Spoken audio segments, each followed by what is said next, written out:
You caught me again. Yeah. And it's so easy to thrill you, Ashok. It's amazing every week. Just have to give you a booster before the bit end of of the music, week. and I'm happy. Yeah. And yeah, Sham, welcome. And which part of the world are you in today? Well, I think there's a standard, right? So the standard looks like the background here. You know, I'm in Malaysia, in Kuala Lumpur. Okay. I just finished the program, rushed back, got all ready, and waiting for the show. Okay. Sorry. All right. Well, no worries. You clear your throat, you have your water, and I'm still in Singapore, not to worry, right? And for all those who have logged in, right, and you're wondering what are we on, this is welcome to our Leadership in Flow Asia show. And what is this show about? This show is where we speak with leaders and subject matter experts, right, to understand what's a lot deeper about their personal growth, their leadership growth, and also how that impacts the business growth. Yeah. So we've been doing this since February last year, and today we've got someone interesting for the month of August, which our theme is about purposeful leadership. Tell me, Sham, how do you pick up this very interesting subject matter experts? Hardip Matharu, right? Yes. How do you pick them up? How do I pick them up? Okay. Not that way, but at my age, to say I picked up somebody, I'm really good. You made my day. Okay. All right. Go ahead.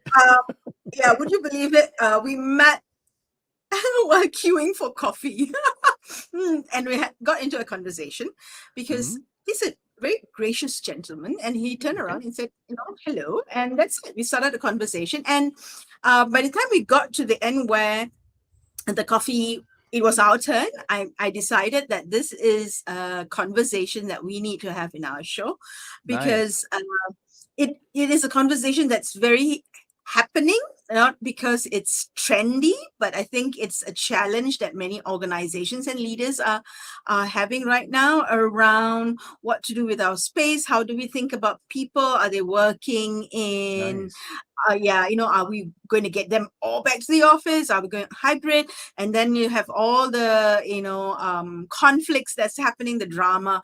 And I thought it'd be nice to have someone help us think through that. Okay. And when we had our pre-show chat, I realized that there's also a backstory to his life. So Hardip is in chapter 2 of his life, right? So I'm bringing him on. Yes, please. So we can get the details from him. Hang on a second. Can't wait for them. Yeah. Let me put that there, and then demote me and put Hardip up there. There you go. Hey, hi Hardip. How are you? I'm good. Thank you. Thanks for having me on the show. No worries. Thank you for saying yes. And good thing that you had coffee with Sham. I don't have coffee, but I'm going to sip through a tea while we have a chat. And thank God Sham didn't scare him away after the coffee. Yeah. Right. Yes. Go ahead. Shoot. Okay. So I'm going to start with what we had, the conversation that we had, and you talked about how you had chapter 1, which was a very, which was based on your technical foundation, right? Which is very strategy consulting with the consulting firms, with corporate, and then you decided at some point, you know what, I'm going to make a switch. And you switched, right? And you switched in your words. You said to a space where you are able to work with people because you love working with people to help them get where they want to be, right? How does that fit in with your current role and in that space of workplace strategy, right? We talked about that and we said, okay, I think I want to know how to fit. I see the other bit. Yeah, I want to know how it fits for you. Yeah. Yeah. So so thanks for that. Yeah, and thanks for reminding me for how I phrased it, because I think we always kind of have a story, I suppose, about our life, the journey, the bumps, the whatnot that we've had along the way. And I think for me, it's pretty much consistent now, at least as I see it. And that's exactly right for me. I did really want to start working more with people. I wanted to be able to touch and feel the things that I'm making a difference to, right? Because I think you're right to say, Shamini, in my chapter 1, a lot of my work was in the consulting space. I was doing strategy consulting. I worked for KPMG. I worked for PwC, both in Europe as well as out here in Singapore. And I had a really great feel for that type of work. I got a lot of experience. I learned a lot of technical skills, and beyond that as well, also learned how to bring myself to and show up in conversations with leaders, other fellow leaders and other organizations, and essentially be able to handle those types of conversation in a professional manner. I think it gave me a great basis for me to be able to do that from. But I think, as I sort of mentioned to the two of you when we were doing our pre-conversation, they got to a point where for me, it was very much that those conversations were, again, particularly as you get more senior in a role and you're leading a team, you're delivering the reports to your client, you're essentially giving them their advice that they are paying you for. I felt like for me at that point, I was like, hey, of course I'd learned a lot to be able to get there and have the opportunity to do that. But I think what it got me into a place where I was perhaps getting a little bit tired of, perhaps, was always needing to have the right answer for a client. It was a lot of tell me what I need to know, back up your information with data, et cetera, et cetera. And there's nothing wrong with that. I think for me, it got to a point when I was perhaps, I was longing for the days when I was asked the questions, and I was being given the chance to give a non-conclusive answer, and also go back with questions and discuss and have debates with people rather than always be the one giving the answers. And so at that point, when I decided to take a step back and say, where could I apply my inquisition? Where could I be curious? Where could I come in where my curiosity is the thing that brings value to somebody else? And in the work that I was doing, that the conversations that I had most of those in was when I was working with my team. I was working with people. I'm helping them figure out what direction they want to go in and helping guide them and hopefully giving them what they need to get there too. So that whole idea there about working with people came about because I felt it was my favorite part of a very technical job that I used to have. So I made that move, of course, to start working with people. And now today, of course, a lot of my work is people and culture driven. It's leadership development, it's training, it's L&D activities, all sorts of things in there, which I think suits my skill set a lot more. And then to come back to your second part of your question, how does that fit in with the work that I do today? I'd say all of the work that I do today is very, very people driven. So I always think of my work as being 3 main pillars. I'll focus really more on today for the workspace piece, but of course I coach people, I facilitate trainings, etc. But on the workplace strategy side of things, my viewpoint on it is very personal. I do workplace strategy because I've worked in environments where I didn't particularly love my office space. The workplace I was going to used to drain my energy actually in the past. And I worked in a few environments like that. And I thought to myself, maybe I can do some good for people by bringing their voice to the table. They can then let people know, their leadership, their organizations know, what are we looking for from our working environment? What does our space need to be for me to perform at my peak, essentially? So for me, it's very much that perspective there of hearing out what people need and doing my best to help guide the organization, the leadership, to make a meaningful change for them. So it's very much the people lens for me, but it's of course sort of expanded to a specific focus, but to an organization as well. And that's how I see it. Does that answer your question? Yeah. It does. It has given me actually quite a few different angles to it, right? I'm going to take one angle and then I'm going to hand over to our show, right? And I'm taking this angle primarily because of my work in the space of leadership communication. You said you had in chapter 1 you had to give the right answer, and that kind of stifled you. I'm assuming, right? And where you were looking for more conversations that allowed your curiosity to grow or allowed you to answer the curiosity, right?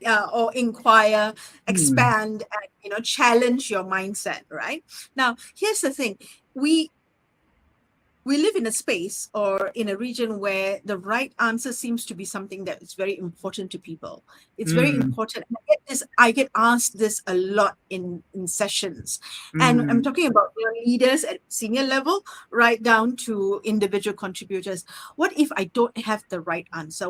How do I get the right answer? Yet here you're saying, I didn't want to be in that space where I knew the answer, I knew it was right. I want to get out of it. You're a contradiction, You don't fit. So I mean, you could give your perspective of thinking about it. I think it would be useful for our listeners to hear where that's coming from. And then I mean, I think, and it's a good point that you raised there. I think we do Asia again, given the focus of a lot of my work against my professional career. A lot of it has been in Asia. So I think in my mind, you are right to say that there is a little bit more of a, let's call it answer driven or performance driven, or just tell me what I need to know mindset in Asia, right? So I think you are right to say that. And of course, in my case, being a strategy consultant where we were paid to essentially to give those answers, it was exactly the type of environment, as you can probably imagine it was. I think from my perspective, to kind of go back to yours, mine was really a personal thing for me. I think that when I think therefore about the work that I was doing, I don't think that the work I was doing was stretching me in a way. I think I got to a point when I was very comfortable doing what I was doing. I could probably have continued to run projects for a lot longer and climb the ladder and whatnot. But actually, honestly, it wasn't the type of work that really made me feel that I was adding value, that I really wanted to add value to. In most cases, the work I was doing is very impersonal. I was working with a company that decided, I want to buy another company. Should we go ahead and buy that company? The answers that I was therefore giving were very bottom line answers. If you buy this company, what are you going to get out of it? Is it going to be good for your profitability? Is it going to be good for synergies? Are you going to be able to sell this company at a higher value sometime in the future? And all those things are great things to think about and good things to problem solve on. But for me, what was the output? What was I actually really driving? It wasn't actually something that was close to my heart.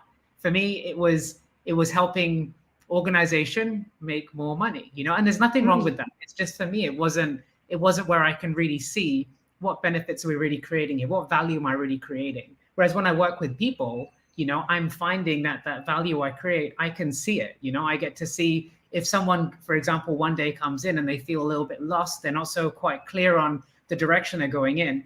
Let's say we have a conversation and we help to steer them where they need to get to.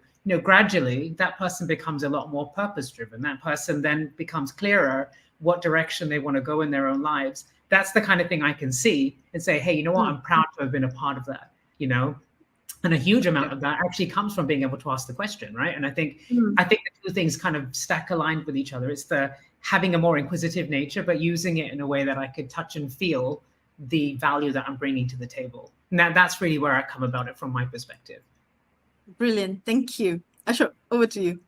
Thank you very much. Now, I've got business-related questions, but before I get to that, right, I'm very intrigued about your personal story again here. The reason why I say that is we have noticed in our show, our leaders, we call them quiet leaders. End of last year, we saw that they're quiet, not because they are introvert, but they are introspective. And you tend to show the same characteristic where you reflect within and you are self-aware. So we are now calling them self-aware quiet leaders, right? And you see, number one is you became self-aware about what value you want to bring to the table. And you took the next step, which is the courage to take action. See, you could have been comfortable. You could have stayed where you stayed, right? right? But you Yeah. decided to take that action. Now, what was that reflection point at that? I know you reflected, but what was that crucible point at that shifted your thinking and said, "You know what? No, I am going to take this step." Good question. Yeah, and yeah, for me, I think it's kind of two. I always think of two main moments. I think that made the difference for me. As of course we mentioned before when we previously discussed this, I think it's always impossible to extricate ourselves from our personal things going on. And I think the reality is, I did go through quite a change myself, right, in terms of my life circumstances. About 5-6 years ago, I think it is now, was when my ex-wife and I separated. We divorced. We went through, a huge amount of change, both of us. Again, reflecting for myself, that was a huge, probably one of the, and again, if I reflect back on it, it probably was, I suppose, traumatic in a way. I mean, it is, everyone goes through their moments. Mine was. It was hard to get through all of that. But I think more than anything, it brought to my own attention, how I felt about the things I was doing in my life, right? And was I living my purpose? What was my purpose? What were my values? I think that set me down a path essentially to say, if I've got a chance here now, because you can look at it two ways. You can either say it's all fallen apart, I'm going to give up, or in my case, I took the approach of saying this is a time to reset. This is basically reset button, right, on my on the device that is my life, right? It's reset button, and it says at this point, I can go from there and take any direction I really want to, right? Because I didn't have things that were pulling me in other directions. So that was part of it, right? So I think I was at that point, as you sort of said, introspective. I took a lot of time to say, where do I get where do I feel most comfortable in the things I do in my life, right? What are the things that bring me joy? What are the things that drain my energy? And I took a lot of time to think about all of this. And I think at the same time, sort of that's we call that moment, right? Or activity one, right? That sort of took place. I also at the time was more open, I think, to doing a lot more self-work. Personal development was more on my agenda then, because I thought, hey, I need it. It's one thing. Also, second thing was it's something that I felt for a long time I put in the back seat in my life, right? I think I was focusing on other things rather than, how am I doing, right? And when that happened, I opened myself up to speaking to more people about things that might be more expansive, right, than my typical conversations. Then one of them was and now someone I work with, a very dear friend of mine, was a coach, a career coach. So we sat down, we talked about what was going on in my life and where I should go next in terms of my career.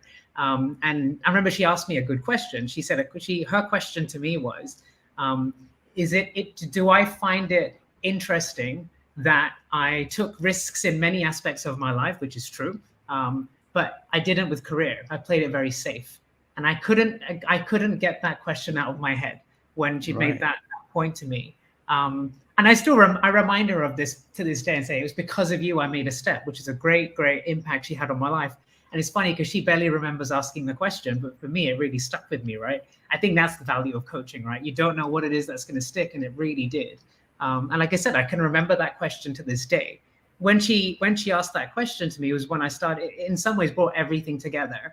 Because I think all the stuff I was doing when I was being somewhat introspective, there was still a limit to how far I was thinking beyond that. But actually, when she asked me that question, I said, well, if I take everything out of it, what would be the thing that leverages my favorite part of my days, favorite part of my job? And that was the working with people. And then it led me down a path of how can I essentially monetize, if that's what we call it, the favorite part of my day. And that's when I started looking into coaching. So that was my those were my two moments that led me down a very different path at that point. Right. No, thank you very much for that, Adib. Thank you for being very authentic and opening up about your life. I guess it still hurts and all, but thank you for sharing with us, because you've given our audience a lot of confidence, right? You've shared that it is important to reflect and reset your own life button, right? And if you need to talk to someone who can guide you, coach you. And thank you for that question that you put up for everyone here to think about. Are you playing safe in your career? Yeah, like I said, I Thank couldn't you. deny the fact that my coach was right. At that point, she was right, and it was a question. Which again, I guess going back to all this point about the value of asking questions, she didn't Right. tell me anything. She didn't say you should Yeah. do or you could do. She asked a question, and then everything came about because that led to something for me that Okay. kind of ignited something in me, and I said, okay, yes, that's going to be one of those earworms that stays in your ear until you do something about it, right? And Sure. that Sure. was what it was for me. So Nice. Thank yeah. you. Thank you. So thank you for that. That's a very clear understanding of your personal life and how you grew from there and how you're growing, right? Mm, And I'd like to go into that business question. Now, you yes. mentioned you enjoy workplace strategy. Okay, so just for all our audience and myself, right? Hmm. Could you give us an understanding of what you mean by workplace strategy?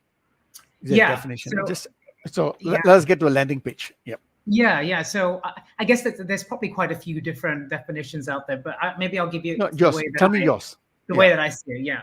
Yeah. For me, the idea of workplace strategy is to work with an organization to help them define what that workplace, the office space, the physical environment, what does that represent for the business, and how can they leverage that to create what the business itself needs to have. So if it's performance driven, the workplace strategy is there designed to help them use the office for driving performance. Okay. So okay, I'm okay. Thank you for saying that because uh, so so you're giving me clarity now. So what you're saying is you're totally focusing on the physical space. Yes, in That's the very interesting. context there. Yes, that's right. That's Yeah. very interesting because more often now when we talk about workplace, we are wondering whether it's about the culture, so on and so forth. But you're very clear. How can the physical space add value to everyone? Correct. So I Right? would say, Okay. again, to add on to that, it's then the other parts that sit alongside it are how do you Okay. make all the implementation, how do you make that happen? That's when the culture comes into it. That's when the Sure. coding Sure. development comes in. But at the purest form, I would say from a workplace strategy perspective, you are looking at the physical environment and looking at what it is that can do to support your business. Right. Right. So tell me a little bit about the workplace itself. Right. The Hmm. beginning part before we talk about implementation and culture and all of that. Yeah. How do you approach it? Because it's a very interesting question you ask. How do you even? What are the questions you ask? I mean, wow. How do you get the leaders to even define what they want out of a good workplace? How do you do that? Yeah. So we often start with figuring out the pain points, right? I think the pain points is a huge element that we would focus on first, because when we're talking about a client that wants to work with us, we're often Mhm. going in to help them, right? And the likelihood Mhm. is they're experiencing some challenges at that point, right? Likelihood Okay. these days, most common problem statement is, oh, I want my people to come back to the office, but they're not coming back, right?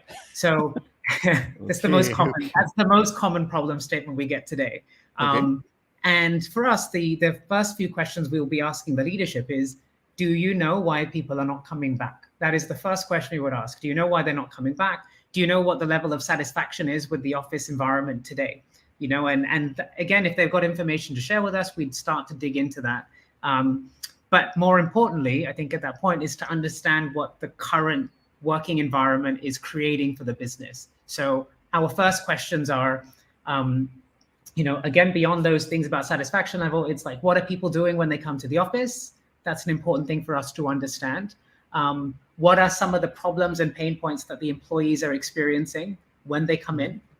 What are the aspirations that they would be looking for in terms of that office environment? What do they want that office environment to look like? What do they want it to feel like? And then beyond that, we'd be looking at what do they want the office space? What do they envision it will look like in the future? That's probably the biggest question that we would need to ask to get the vision statement from a business, right? And again, it's probably sounds quite, I think from just hearing it in isolation, it probably sounds like it's quite high level, and it is. But it might be, for example, that we go in, and I'll give you maybe some examples of companies that we worked with. But when we did a project with Grab, when we first went in, some of the challenges that they were facing were that they felt that the office environment was feeling like, because it was teams are in their own certain areas, and in fact, they were spread out over multiple locations, they felt that people were somewhat transactional with one another. They go in, if they need to work with someone on something, they'll go and walk over to their area, ask a question, get their answer, and then they go back to their own. So they felt that there was a certain level there of people working transactionally with each other, and the potential issue of having silos, right, was cropping up too. So that was kind of the pain point that we're going, we feel that our people are not connecting well with each other. Then the vision statement, one of the vision statements was that they wanted to foster deeper human connections, right? And that's therefore going to be, would therefore have become a principle in the design of the new office environment, right? So that would have been a vision statement that we would have created at that point, which we would have given then later on to the interior designers and the people building the space, so that they would, for example, not build as many walls, right? To keep it more open, and not design it so that all the teams are in their own separate locations, to enable it to be more open, right? So that's kind of how it translates into the reality of a project for us. Hopefully, I mean, again, I won't go into the detail. There's more to it, but no. Okay, so I'm going to put on the hat of a business owner in that sense, right? This sounds nice to have. What would be the benefits of actually doing this? Because I've got my employee performance, I've got my financials to look at, my, and of course I've got to look at the environmental concerns, my footfall, and all of that. So, what are the benefits of actually thinking about this or even doing it? Yeah, I mean, it's a good question you ask, and again, I can probably give a couple of examples where by not doing it, you can see the negative effect. But I would say that, why should people do it is, of course, first of all, you've got to be very clear. If you're looking to renovate your office space, or if you realize there's a problem with your office, right? If you're seeing something like that, what we would say it's important to get a different lens in is to say that if you don't do that and all you just go by is what management feels is the right way, for example, if management goes in and says, I think everyone in my office should have their own desk, without asking employees, without discussing it, having discussions there, the implication could be you have a big costly investment in real estate or renovation costs, etc., but no one's going to use it in the end. That to me is the consequence of not listening out, not figuring out what your direction is that you want to go into. You end up finding that you're very haphazard about your approach towards it. You might be also just trying to solve a short-term need or short-term problem without thinking of the long-term consequences. So for me, to answer your question there, it might feel like a cost upfront, but in the long run, if you do your workplace strategy right, and you know why you're creating your office space, you know what it's supposed to deliver, if you have that in place, you'll go in the right direction, and therefore the investment will be worthwhile, right? So that's how I see it.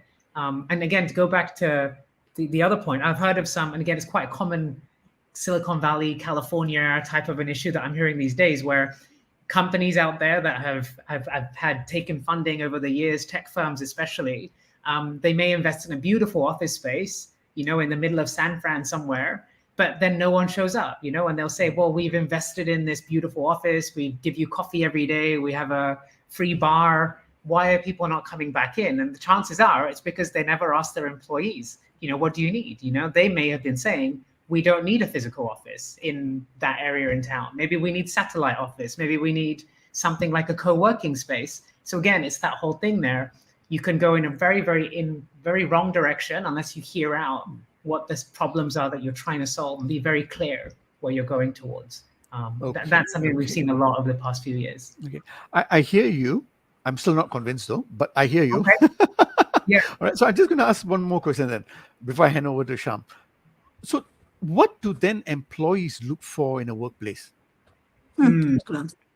Yeah. So employees, from what we're seeing, they actually look for a lot of things, I would say. But there's a couple of things that are very common themes that I've noticed over the past few years. One thing is having space that they would be considering to be a personalized sort of a space. It's very common that we hear employees say, I want to have an environment that feels like my home, right? It feels like there's something in there that makes it feel like it's my space or our team space, and it isn't generic. It doesn't just feel like it's one of everybody else's. So I'd say personalization of space is important, right, for people. I think the other one that's really important is that the people just look for, they look for spaces that take the friction out of the experience of going to the office space. So for example, if you go into the office, and I don't know if anyone either of the two of you have experienced this, but if you go to an office and you're spending 20, 30 minutes looking for somewhere to sit, right? I don't know if you've ever worked in environments like that before, but that is a friction that you would want to avoid, right? So you need to have a space. People are looking for spaces that are well planned, whereby it's easy to know where they can go and sit somewhere, be it their own desk or in an open working environment, you know where you can go to. And then I'd say the other thing, and again, obviously the list is very long, but I'll focus on the most common ones. The other very common one, people want to have choice about where they sit, right? When I say that, I mean, based on the type of work they're performing, they want to have, and again, it goes back to the point of friction. They want to go to a space which is suiting the activities that they're actually doing, right? So it's all well and good having an office where you've got loads and loads of one-to-one desks, but if you haven't got somewhere to go and sit down and have a huddle with your team on an informal basis, that will be a friction point for people and that will annoy them, right? So you want to have, again, based on the activities that someone's performing, they want to have a space that is dedicated for that activity as well. So that high choice environment, place that is purpose fit for them in terms of their activities, that's what I think people look for. I mean, I could go on, but I'll pause there. That's probably enough. Now you've convinced me. Now you've convinced me. You know why? Because it is, when you mention a few things, right? It's a high choice environment. It's about creating the personalized space for my team space. I like that one, my team space, right? And actually removing the frictions out. Because what I'm hearing then is if you actually deliberately think through the design of that, then what you're actually getting is better interaction among the people within the organization and teams. And with better interaction, right? That's where the workplace culture and performance and everything gets better. Right. Okay. So yes, thank you. I am now convinced. You didn't know that was going to be as easy as that. I wish all clients were like you. Yeah, it'd be great if all clients were like I want us to cycle back to a point that you made earlier when you said we start with the pain point, right? Like the approach you were sharing with us, the approach. And many clients are now saying, I want to rethink how the workplace is designed. It's almost as a reason or as a method of motivating employees to come back to the workplace, right? And you said the first thing is to find out why is it that they don't want to come back to the workplace. What has been your experience? What is it that you're hearing from the ground that are the common reasons why employees do not want to come from the work, come back, right? Yeah. And I'm asking this question because I know there have been a lot of findings and research out there, but it's good to see does it corroborate, right? With because you are working there on the ground with the senior leadership in trying to figure out how to solve this problem, right? Yeah. Absolutely. So, and I'm sure probably work that you do in your leadership meetings and when you're facilitating conversations, you probably get hints of it too, right? But I think, indeed, my work and everything is very focused on that. So we do have the benefit, I think, sometimes to facilitate conversations that the leadership can't, right? So it's a huge part of why having someone external come in and have those conversations is valuable. And I think to answer your question, some of the things that really crop up is, I would say probably the biggest one I would say probably is that people feel that the office environments that they're going into sometimes are subpar compared to what they have in their own home environments. Okay. And so I think as we've had COVID come along, I think the COVID situation changed everything a lot here, right? Because pre-COVID, I don't think many of us had a great home office environment, unless we worked a lot from home, right? Not many of us had all of the setup that we need for a great home office experience. But COVID forced us to have that, right? There's people out there that, again, I don't know if any of you follow these types of things, but there's people out there that are showing pictures of, I created my perfect office at home, right? I saw people do that, right? Where they moved away from having their laptop stacked on a pile of papers to having a height adjustable desk with a ergonomic chair. And, that's an experience that someone tailored for themselves, right? When I talked then before about the personalization bit, essentially the home office for someone was the ultra personalized experience because no one else uses it. No one else comes in there and bothers you when you're sitting down and getting your work done. So you essentially had a situation where nowadays the office environment that you're bringing people back to is competing against that brilliant home office environment that some people spent 2 years creating, right? Ultimately, and making that space perfect for them. So I think that's it. That's one thing, that the experience might not match what it is that they had in their home office, right? I think the other bit that can sometimes be a problem that forces people not to come back is that they also feel that, well, I did most of my work comfortably from home for 3 years, 2.5, 3 years, or whatever it was during COVID. So why do I need to go back in now? It's almost that whole shift in perspective, right? And that also that inertia to say, I'm comfortable, I'm cool with the way it is now. I don't really want to change again. I changed once, I don't really want to change again. So call that change fatigue, or you call that inertia. I think that's another thing that I often see, right? People do say that in meetings, in conversations. Obviously, I have a lot to say against that, right? Because, for me, that's fine, dandy. But, at the end of the day, you're also disconnecting from people in your organization, right? And that's probably the other side on this too, right? The other point that I would say is that some people don't feel that a lot of the modern office spaces really encourage that human connection. Because for the most part, especially traditional offices, you go in, you sit at your desk, and you don't really talk to a lot of people. We have that situation in Singapore a lot, right? Some functions are very quiet in their office space. So you kind of, for someone that goes in there, they say, well, I've got to go in and spend the time to go to the office, to sit at a desk, and we don't even talk to each other anyway, right? Yeah. So I think there's elements there where sometimes that lack of intentionality, if I go to the office, there's got to be a reason as to why I do it. We sometimes lack that in Asia, I think. We don't think a lot about that, right? So for some people, it's almost like, I don't get a huge benefit from going into the office at all. So why should I? And that's a hard thing to disagree with, in some office environments that we see out there. And from conversations I have with clients, employees or clients, I should say, that's really the common threads that I typically hear with them. Oh, and the other final one. So one more thing I should say as well is, again, particularly with companies where there's a lot of regional leadership, right? I think a lot of employees look up to the leaders in an organization, and they say, if they're going in, maybe I should go in too. But if you've got regional leaders that are barely in the office because they're taking calls from home, or they're on the ground in another market or whatever, 3 or 4 days a week, they don't feel that magnet to go to the office. Because if you don't have your boss there role modeling the idea of being around, being physically present, sometimes people say, well, if he or she isn't, neither should I, and so there's sometimes that's lacking in there too, I would say. And I don't think it's just a role modeling issue. I think it's also the issue. It's not issue. I don't think the what's the right word? The reason is merely role modeling. The reason is connection, or being seen, all right? Being in the space when a regional leader is present, all right? Or a senior leader is present. And that has benefits that, of being seen and therefore being heard and so forth, right? Now, going by the 4 that you said, that you mentioned, one was that the office experience has become worse than what the home experience was, and I'm glad you brought it up. I had a little suspicion that would be the reason, because I kind of created it, and I've been working from home since 2000. It's the nature of the work, right? Once you're independent, and you've got autonomy, you design it, right? So I've got my spaces. I've got my spaces where I have home, I have office, I have nap areas, I have this, right? I'm not going to get that if I go into an office. That's right.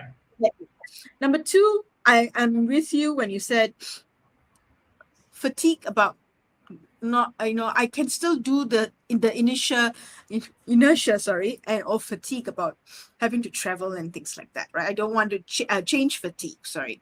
Yes. I get it. I also don't get it, because when we were all working from home, we had no choice. The fact is, we were working from home, and that was the only way to do it. Now, half of you are in the office, half of you aren't. We are supposed to be a team. How the heck are we going to get this? That's right. Yeah. And then the fact that there's no human connection, I get that one, because that's been how traditional offices and layouts have been, right? Spaces, cubicles, you're there, kind of being in the team, but really not kind of there.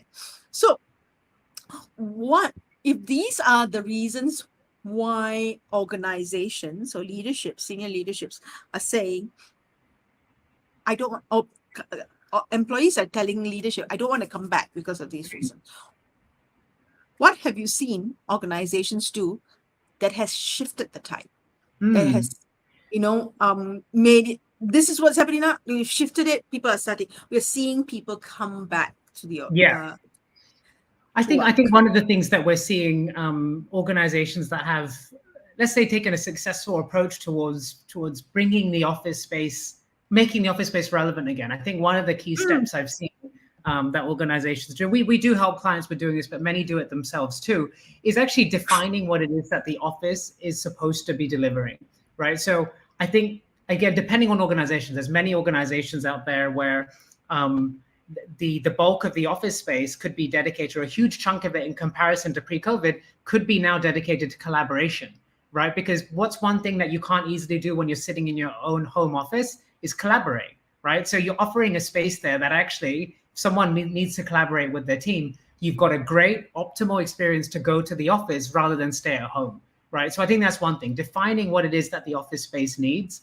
and being brave enough to make the changes where it's necessary, right? So you probably see a lot of companies that are nowadays doing that, right? They do have more space dedicated to meeting rooms. They probably have more variety of meeting room configurations to enable for, say, pairs to get together and talk, or a group of 4, and then you maybe got your big boardroom, rather than everything one size fits all, right? So you're seeing that take place. But that does take a very conscious effort to define what people are going to the office for, right? And that needs you to figure out what your data is. It needs you to speak to employees, needs you to actually do that as part of that, right? To say, if you go in, what do you intend to go in for, right? So I think that's one thing that we're seeing take place. Another one that we've been seeing in terms of the intentionality, right? In terms of how people are working together. One of the things that we've seen organizations do, we've heard many organizations implement what they call team agreements. You may have heard this term as well. You may have seen it. It's where a company will essentially have each team define what their own rhythms and their own cadence of working looks like, and then together amongst their team decide, how does the office space fit into all of that, right? So hypothetically, if you got a team that says, a great time for us to make our team connection for a week is to physically all be together for our team meeting on Monday morning, and then we have lunch together or whatever it is, but agreeing that as a team. And one team might look different to another. So rather than coming in and say, here's a blanket rule for everyone, the team gets to decide what is it that works for our team, how to be intentional about how we spend our time together. Of course, the physical office space then plays a part then in how they connect with each other. It plays a part in how they collaborate, etc. One of the companies we work with that have been doing this at a global stage is Barilla. So, pasta, Barilla company, right there. So we worked with them here in Asia. We helped them design what that might look like as part of a process, the team agreements exercise, and we've been helping them roll that out globally. And it's wonderful because I think just the activity of discussing something like that as a team, right? What's working today? What do we want to do? What do you want to keep, etc. All these conversations are not the type of conversations that a team normally has, right? So it helps them then define what is the ways that we can work more effectively. So I think that's another great step that organizations are taking. I think the other thing that some organizations are taking as well is that they may actually just be, that when they do a renovation of their office space, again, if they're doing changes in configuration, that's one thing. But even if they're not, I think just sometimes the idea of refreshing something, making it so that something that it is that you're offering in your office space is being refreshed and it looks more, and again, I wouldn't say that this is going to be the magic bullet necessarily, but actually the step of updating a space, right? Making it feel like, oh, that's a space I want to be in. And all the stuff around that, the communications that you create around it, the engagement you create about what we're redesigning in terms of an office space, all of those things can actually also drive interest, right? In terms of a team and an organization to say, we want to make this space feel part of our organization again. So rather than have the whole approach of forcing, you must come into the office, you make it more of an event, make it more of an experience. That's why there's a lot of talk these days as well of having the concierging, hospitality approach to the office, right? When you go to the office, you feel like you're going in there as a guest, right? A valued guest of the organization. Of course, you're part of it, but you get to have a very nice experience there by having more of that feel that you're going in almost to a 5-star hotel, right? You have people in there that can help you. What do you need, sir? What do you need, ma'am, etc. You see this kind of thing cropping up too. So I think the idea of making the experience a physical lived-in experience is something that we're seeing more of as well. So hopefully that helps answer just a few things that we see companies doing. I think what I'm hearing, not I think, I know, what I'm hearing over and over again when you explain the process and approach and, you know, how you think through talking or working with clients in terms of their strategy, workplace strategy, is that you need to communicate. There needs to be a lot of communication. And what I'm sensing a lot of clients don't do, but especially when it comes to, because it's like renovation, right? It's renovation. We just need to take out whatever is new, put in this new design. What's this design that I like? Yeah. Oh, I went to that office. I saw that office. That's a nice design, that one, you know, let me bring in, especially if I'm someone who is being tasked to do this role, right? Yes. And I don't think maybe workplace strategy is something maybe at a CEO level. CEO will look at whoever's maybe HR, or if you have a logistics team or facilities team, and say, you kind of, you know, decide what to do and go with it, right? Whereas what you're saying is that there needs to be communication around what makes it important for people, right? Teams, getting feedback. So, you know, a couple of days ago, Ashok and I were in a session and we're talking about change, and this is change. Yes. A change in how your workplace, a redesign is change. People have to reattach themselves to it, right? And what you're saying is that we need to be communicating, finding out from them, and that's an essential ingredient in making sure your strategy. I mean, that's Absolutely. what I'm getting from. And it's funny because you're absolutely right. Sorry, I'll just be very brief on that one. But you are right to say that, because I think I would say maybe if you're talking sort of 5-6 years ago, an office move would literally, the only communication about an office move would be, what's our move date? When do you have to pack up your things? And what are you going to be doing when we don't have space available, right? That would have been the past, right? I think we've noticed that the shift towards how important and respecting how important the physical office environment is, as well as, you know, having the appetite to change our ways of working, the physical environment and everything that goes along it. That's when I think you've started seeing a lot more teams being involved in that decision making and the implementation process, but like you said, it would have been primarily facilities before, right? It would have been like, oh, we've got our lease running out, we've got to get another lease, and then we've got to do the people move. Now you have the HR team involved, you have IT involved, you have communication team involved, you have people experience, etc. So you think the voices that are involved in a change process now, there's many more of them. It's way more wider reaching than it used to be, because I think there's a recognition there about the physical office, the change in the space. It represents a lot more than just physical office change. It means the culture of your organization is naturally going to change. You'll be having a different way that you actually show yourself to the market, right? Your market's going to be seeing you differently if you change up some elements of your physical environment. There's a whole host of things that sit behind that too. But you are right, Shamini, on all of that. It's changed a lot.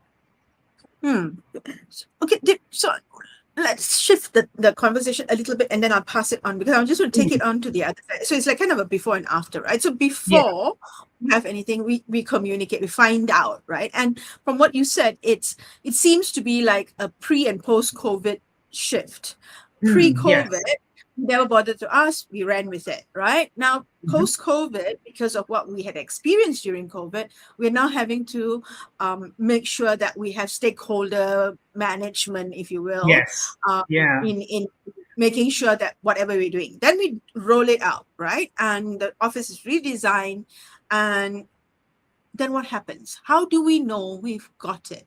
How typically does organization measure whether the workplace strategy that they put in place, is it really working? Is it not? What are some measures that people, leaders should have? Yeah, I would say the most traditional ones are, and again, depending on who you're asking, the most traditional ones I would say are things like employee satisfaction. So survey results and things like that are a very big part of the project, right? You do a before, you do an after, you typically try to then do a compare and contrast, right? Another thing that we would often do is we would have a lot of situations whereby if we've got some survey results and we've got some indicative efforts, we will try then to dig in further with focus groups. So we do, like I said, there's a lot of conversations that take place. Within those, the spirit of the conversations, the directions of those pieces, we tend to look at those as well as indicators to say, are people comfortable with the change that has been made? Are people engaging in the space, etc.? A lot of that part comes in there. There are other KPIs that can typically be used as well. Things like there are elements in the surveys which are things like how proud people might be of their office environment, how much they would feel they can welcome visitors into that office space. These are all indications of the fact that physical move there represents something positive for them, right? And these are the types of things we've been pulling on. Again, depending on who you ask, there would be probably a likelihood that you want people to engage in the space. So you'd also be looking at attendance rates, right? Attendance rates would be a common one too, right? Badging, are people coming in to use this space more than they were before, right? That would be something that you would be using as an indicator. Then I'd say you probably have some indirect indicators that sit beside it too. Things that are to do with attraction and retention of staff, because actually, if you think about some office spaces that have famously amazing offices, things like retention rates are actually pretty good, right? Like everyone talks about the Google office or the Facebook office, and no surprise, things like their retention rates are actually very high, right? Again, compared to market. So those are things that people look at too. And again, they aren't purely the physical office environment, but you can do a compare and contrast from the before and after. You can see if there are any indications there that there are elements of the physical that's actually making people feel that they want to be here more, they feel more part of the organization, etc. So I would say those are the things that we typically look at as measurements. But again, it is quite specific to organization. There are some differences from organization to organization, but I'd say those that I mentioned are the common ones that we would look at to determine whether it was a success or not. Brilliant. Thank you. No problem. All right. Thank you for that, Hardeep, because I think it's important to have those measurements in place. But I really like what you said much earlier, because I'm a big fan of the Agile Manifesto and big fan of the first value, actually, right, which says that people and interactions over tools and processes, right? So in your design, what I'm hearing continuously is about the connections, right? It's about the collaboration. And I like your question that you threw out there. Let's define the office by asking, what should the office be delivering? What should the office be delivering? And that got me thinking, hey, that makes a lot of sense. And that ties into what you mentioned about the team agreement, right?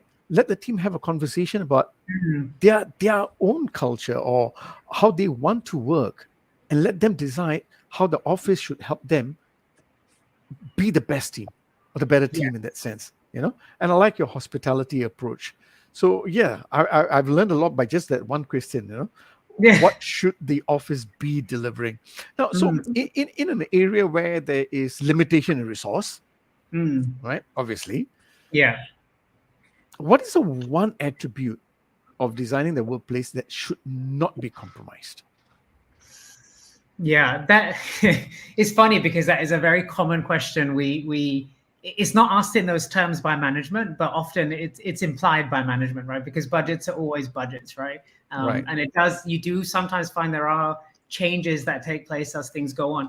I would say for me, the thing that is not worthwhile compromising on is the point that I mentioned before, is to provide the choice that the people really, really need. If, for example, you can't provide all of the bells and whistles for your meeting rooms or your meeting spaces and your desk, maybe you don't have, maybe they can't be quite as big as you expected them to because your space is somewhat limited, right? For me, the idea is that you still need to provide for that choice that people are looking for. The reason why all the work is done in terms of defining what the space needs to be providing for is because if people can't go in and rely on the fact that, my activities that I go to the office for, if you can't rely on the fact that you can get them done there, you probably won't go in, right? Because that's just how we learn, right? If the office space is suboptimal in terms of the activities I'm performing, I'll just stay at home because I know the experience I'm going to get staying here. So for me to answer your question, I think the thing to not compromise on is to provide the choice that people in your organization need, right? Okay. You might cut down some of the elements around it, but stick to that as a principle. I think that is very, very key for all organizations. Okay. So I hear the principle is about providing the choice. Then I will have to ask you, right now, and help our viewers too, and me especially. What is then what then would be an optimal space? Yeah, that again, very specific to each organization. But one of the things that we do when we're doing our analysis is we discuss with employees, we do surveys to figure out what is the mix of activities that they perform. We break our activities down quite a degree, I would say. But again, in broad buckets, you'd be typically talking about individual workspaces, and let's call it collaborative, right? And then you have all sorts in between. For me, the optimal space is a space that has the right balance of those activity spaces based on what your employees say that they actually do when they're in the office. That to me would be an optimal space, because essentially you're then solving for the fact of what experiences what experience do I need to give my employees? You're taking all the friction out, essentially. That to me that's my definition of an optimal space. Not easy to get there. But so it's the right balance of activities that employees desire. Exactly. Yeah. Ultimately, that's right. That's how I would see it. Okay, that's a pretty nice definition, right? So the right balance. Okay, that's nice. We only got 4 more minutes. I thought that we had another 1 hour to go. Exactly, right? All right, so I probably need to ask you one last question before we wrap it up. Seeing all of this, what are the trends that you are seeing around experiments with Workspace now? Yeah, so we're seeing a few different things. The most common experiments I'm seeing is what is the magnet that brings people to the office. So you've probably heard of people hiring baristas on one day of the week or a few days of the week, and because I guess everyone loves coffee, right? So how do you magnetize them? That's probably a common experiment. Is it bringing people back in for a cocktail day one of the weeks, or a wine night, or whatever it is? I think we're seeing a lot of companies think about that magnet, that thing that pulls people back. The other thing that we're seeing companies take more of an experiment on is, and again, it kind of touches on that choice-based approach. I've been seeing companies take pilots where they say with a team in their organization, they may take their team area and renovate it to give a variety of different spaces for people to use. And then monitoring to see, hey, how is this being utilized? Are people finding value in this? That's a very common experiment I'm seeing companies do. And I think I'd be remiss to say that another experiment that people are actually trying to do is just trying to see what happens if they cut space. We do see there's some organizations out there that are saying people aren't coming in. So why don't we decide that we'll cut our space by 30%? We'll give it back to the landlord. Let's see how our employees take that, right? That's something that we see as well. Again, from my perspective, it's not my ideal, because I would prefer that we give spaces, again, from a somewhat business-driven approach. Be nice for us to keep doing things that are expansive, but reality is there might be some things that they can experiment with to cut it down a little bit. So that's probably the other experiment I'm seeing companies take as well. Okay, nice. Sham, you have a question? No, I'm going to ask. I know you need to leave, Hardeep, because you told me that you have another engagement that's coming up. That's right. Yeah. So I'm going to ask you the last question, or rather, and then let you go so you can go, and then we'll summarize and close the show. All right. So if there is one point of wisdom that you would like to say, right? I'm going to go back to where we started.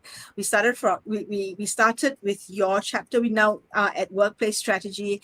It's people and culture. It's people that you love working with people to get them to work.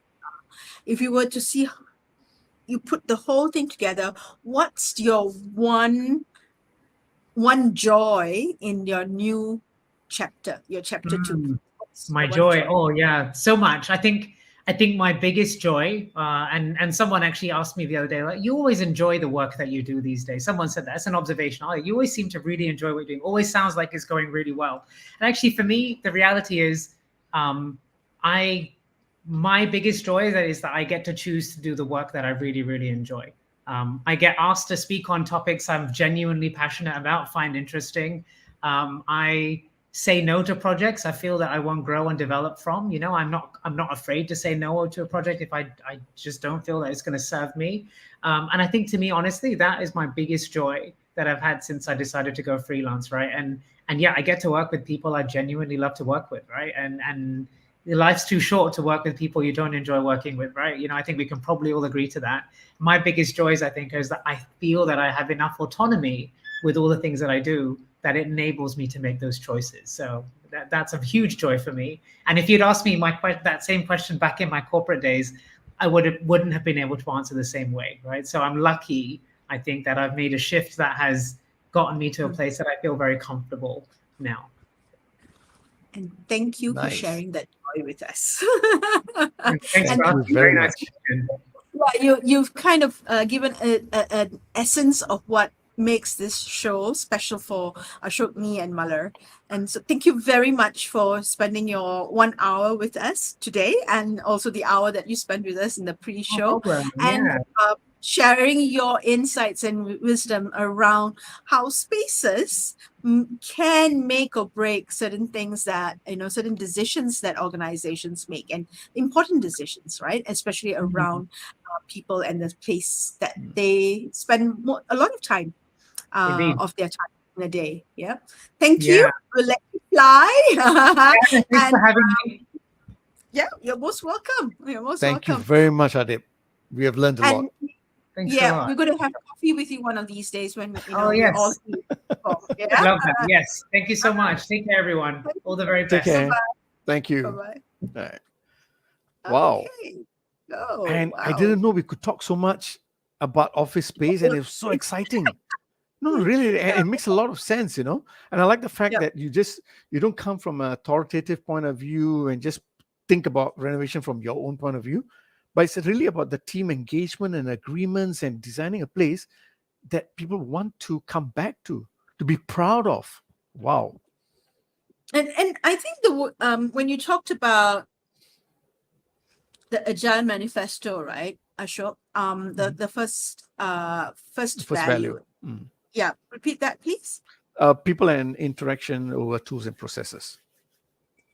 I think that was That sums it's a it up. great summary Yeah. that anchors everything that Hardip shared with us today. That's right. It's around people and interaction, and if you get that right, I think everything else generally follows. You're not going to get it 100%, and I don't think that's the intention, but Yep. it's how do we get it to the best stage possible That's right. to get the business results the organization needs, because at the end of That's the right. day, I mean, what are we here? What are we talking about? Leaders are there to get the business results. That's right. Full stop. Yeah. Yeah.